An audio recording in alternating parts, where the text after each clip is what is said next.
Hey guys, welcome back. I am Jason Salyer. These are my friends Patrick and Shane, and we are out enjoying this beautiful day right now. It is my favorite time of year, springtime, and I figured these are two survival guys considered to be experts in the field by very, very few. But yeah, a wealth of knowledge, and I'm just gonna be asking them some questions, and then we'll see where we go.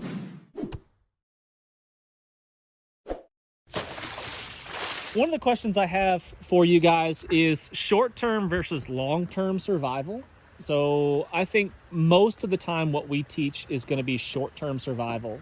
Most of the time. Yeah, that's 72 hours. Yeah, within 1 day, 2 days, 3 days. Hopefully you get found by then. What about where does it change? What are the differences and priorities after that first, maybe let's say 72 hours? What happens? I would say that you really, the first 3 days, food's not that big of an issue. And like some of the stuff that you've gone through, you realize that. But as it progresses, there's going to a point that's going to pop up where I've got to get some calories coming in because your energy level's tanked, and just being able to have that ability would go a long way. Is it going to be a decision tree that you're going to have to make? Am I staying? Am I going? Am I looking to be rescued from here? Or am I going to have to get myself out? Is help coming? Yeah. So I think part of that's going to depend on what work you've done prior to that. If it's me and I am going to stay with my down plane or whatever else, then while I am reasonably fresh, I am going to look to make the best shelter I can while I have calories and I have energy.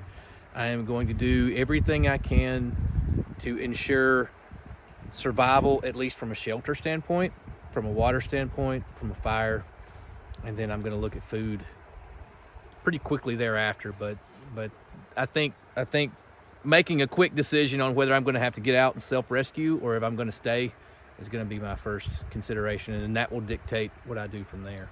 We love doing this stuff and teaching this stuff. We know all three do, but like a real scenario, that's going to be the worst thing you've ever been through in your life. People get into this, they watch these shows thinking, yes, it's fun doing all these skills and stuff. Real world is going to be the absolute worst experience. It will be unpleasant. Unpleasant. You don't know what to expect other than it's going to be terrible. Yep. Short-term survival, food, like you were saying, food's not a big deal. Like it's not really going to be an issue. Building shelters, no big deal. 24, 48 hours even, you can still do all the things. You can still climb up to the top of the mountain if you have to.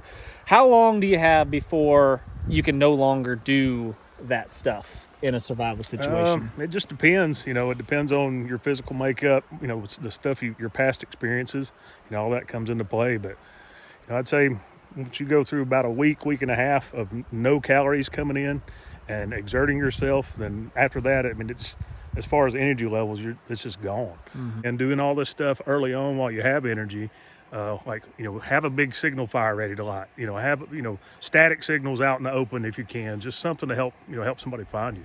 Do it while you can. Yeah. Thoughts? I just, for me, survival is about resource management. And calories are a resource. Sleep is a resource. Water is a resource. Obviously, whatever tools you have with you are resources as well. So looking at it, we just recorded a podcast earlier, talk about survival like a crocodile. Is I'm not doing anything I don't have to. If it's the heat of the day, then I'm going to try to get up early or work on the corners of the day so that I'm not burning unnecessary resources when it comes to sweat, when it comes to calories. I think being wise with your effort and dosing your effort and picking the times when you're going to maximize your return on your effort is going to be important. So we talked about elaborating on this a little bit, is kind of knowing your burn rate on your caloric intake and if you don't have a handrail for that, it goes back to voluntarily putting yourself in a position to where you are sleep deprived, you are calorie deprived, and knowing how you perform in those. So I think that's an important part of training is testing your boundaries so you know how you perform when things are bad. Do you know what your boundary is? What your line is? Any idea? No, but I know that I know how I operate within 72 plus, maybe 80, 90 hours with low sleep, little to no sleep, and little to no.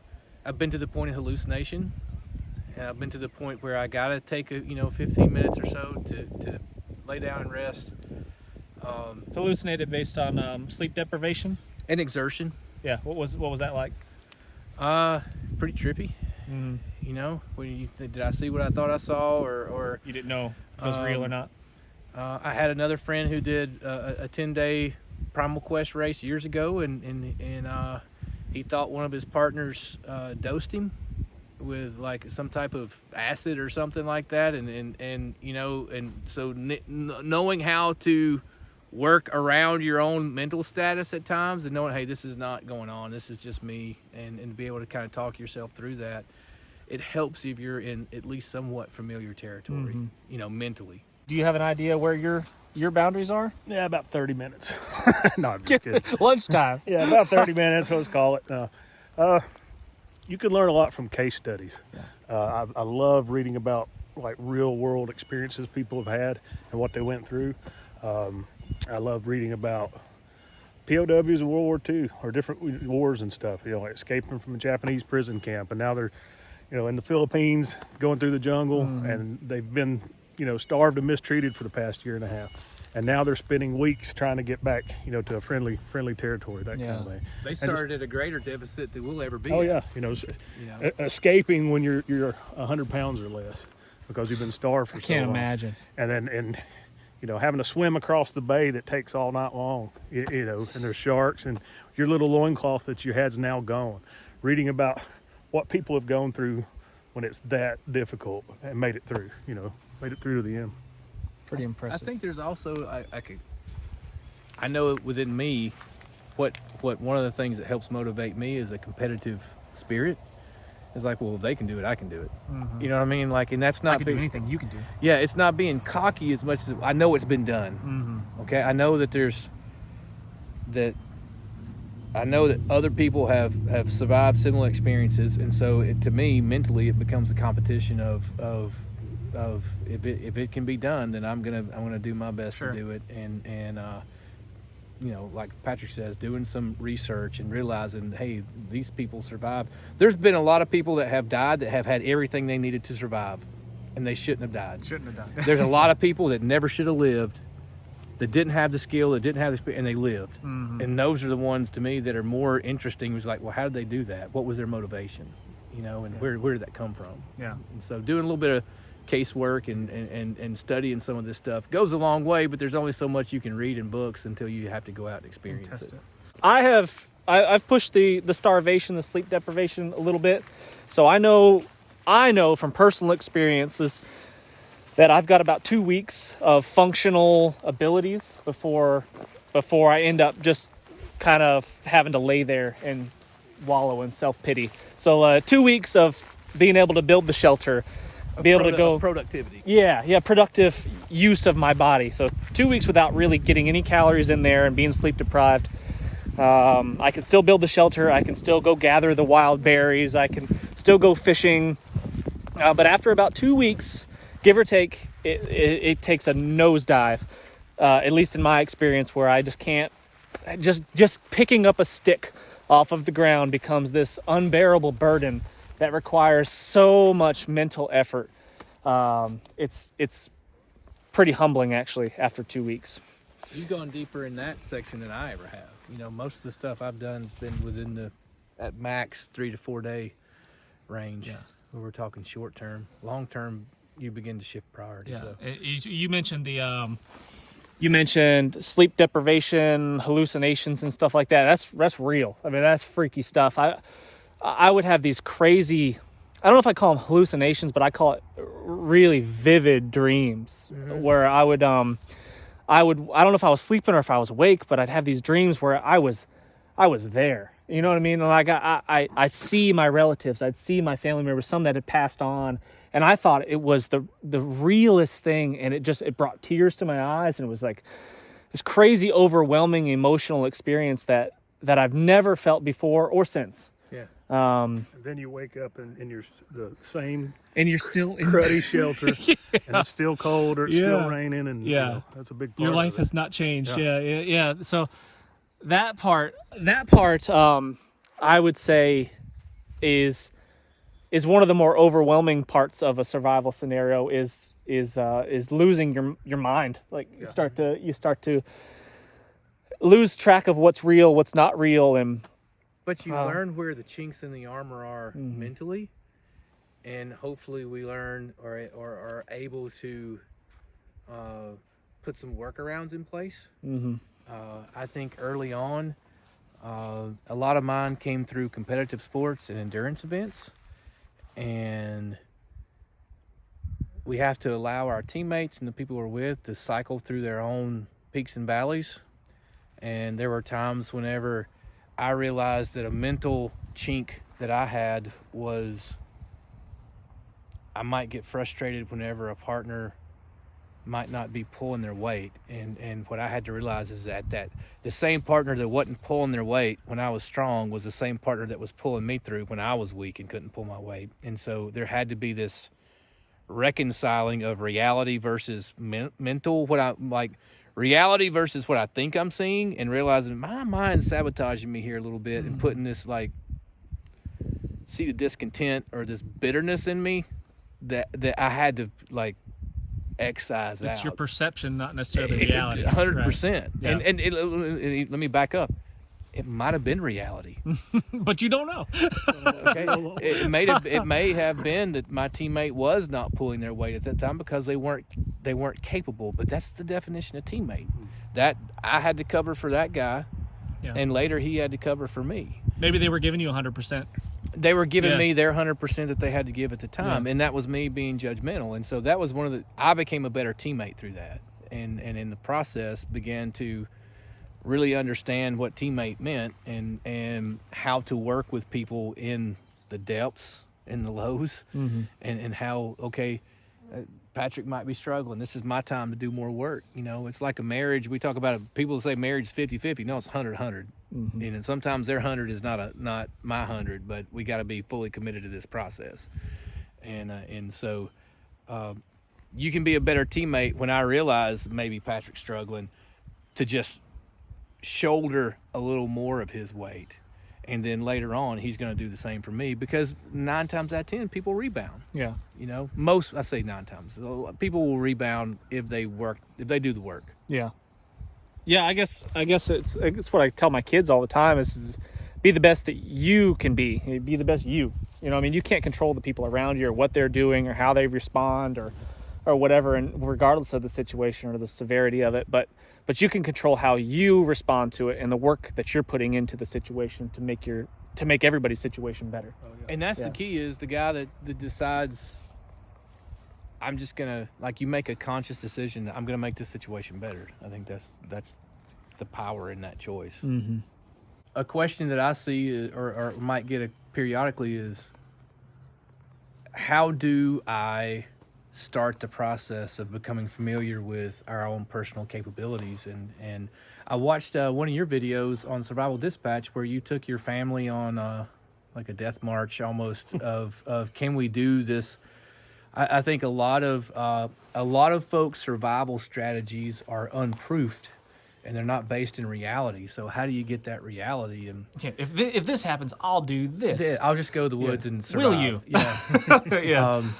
So I think rather than starting with something major like taking your kids on a 20-mile death march, if you don't know how your body functions with calorie debt, do a 3-day fast. And now what you have to do is you got to live your life. You got to go to work. And I think that's an important part of it, is go to work. Go work in your everyday, where you have to balance your emotions. You have to balance your ability to work with others. Maybe you don't start with 3-day. Maybe we start with a 24-hour fast and work your way up. But I think it's important to know how your body responds when you're not getting the calories, how your body responds, and then more importantly, how your mind responds to a lack of calories. And that's something that's low-hanging fruit that you could do starting tomorrow or today, for that matter. What Patrick, question for you. What do you say to the people that say that just maybe they don't even say it out loud, but they assume that it'll never happen to them? You never know. That's the thing about it. You never know when something bad's going to happen or a situation arise. And it might not be trying to survive for a week or two. It might be just getting through a rough night.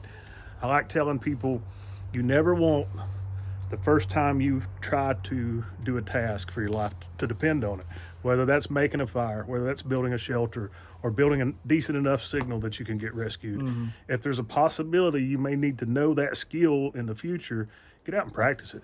Just get out and do it. Do it when don't just do it on a nice sunny day like today. Do it when it's raining. Do it when you're tired. Like Shane said, go 3 days without eating, stay up all night, then get out and try to do some of this stuff, just to see what it's like.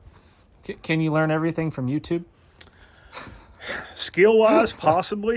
If you're good at learning from just watching videos, you still got to be able to deliver. You got to be able to do it. You got to go do and the you stuff. You got to push yourself or take a class where you are being pushed to see if you can still do it. Yeah, I think that like in our day and age, there's a lot of benefits to learning things from videos, like the ones that I might produce.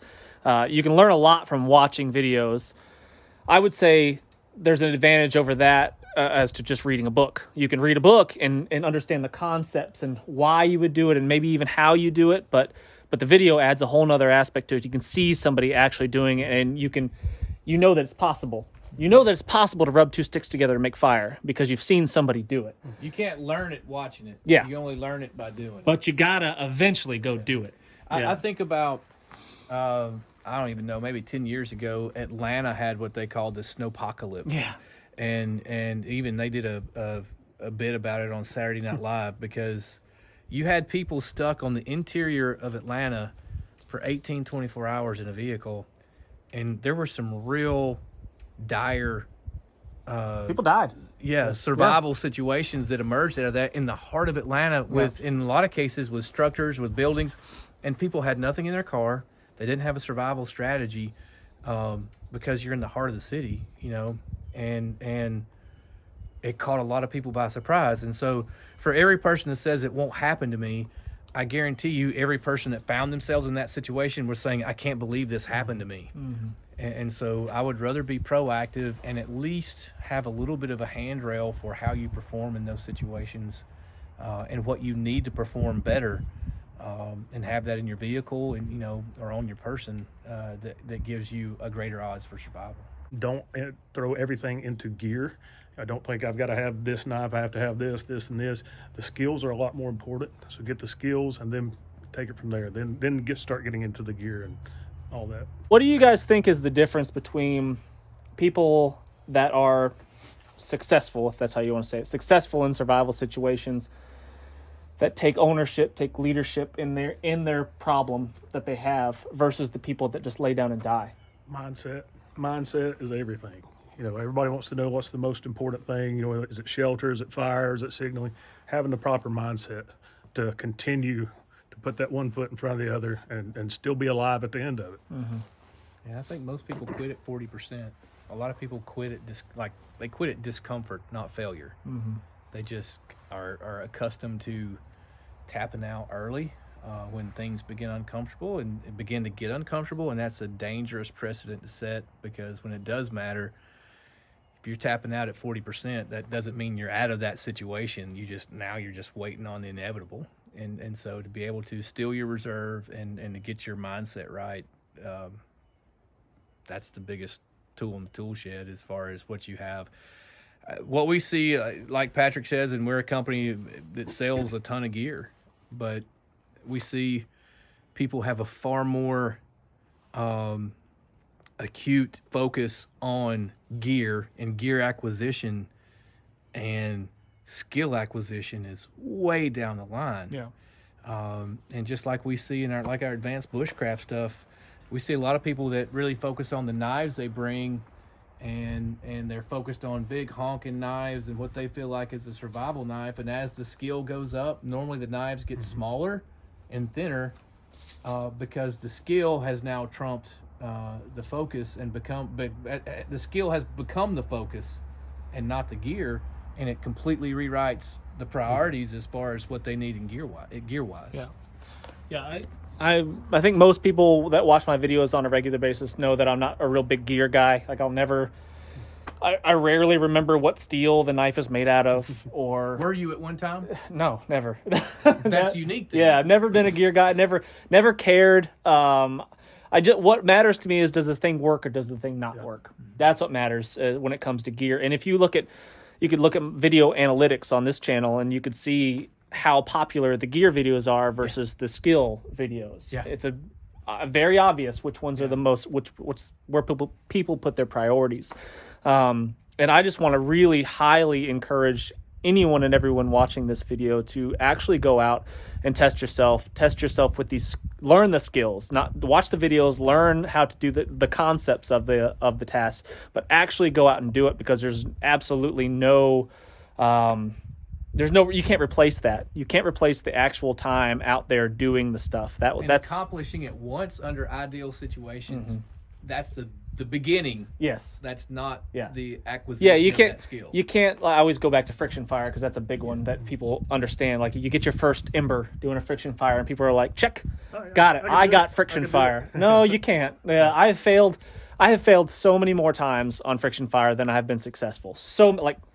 It's not even close. That's where you learn. Yeah, yeah. I failed a lot. I think everybody, if you're doing friction fire, you've not got to fire more than you have. Oh, yeah. I think that's probably accurate, right? Yeah. So yeah, it's definitely the case for me, at least. Anyway, I hope you found this at least a little bit educational, a little bit informative, inspiring, perhaps. I would love to hear what you think in the comments. Make sure you're leaving tons of them for me. Even if it's unrelated, you can tell me what your favorite species of animal is. Doesn't matter at all. As long as you leave a comment, it's really helpful. Subscribe if you haven't done so already, and we'll see you on the next one.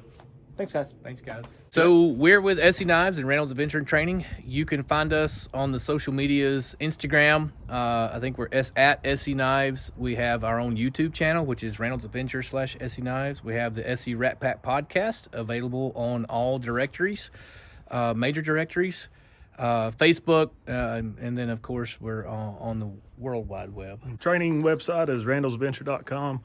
Pictures from past classes, schedule, what to bring, course descriptions, frequently asked questions, the whole 9 yards are on there.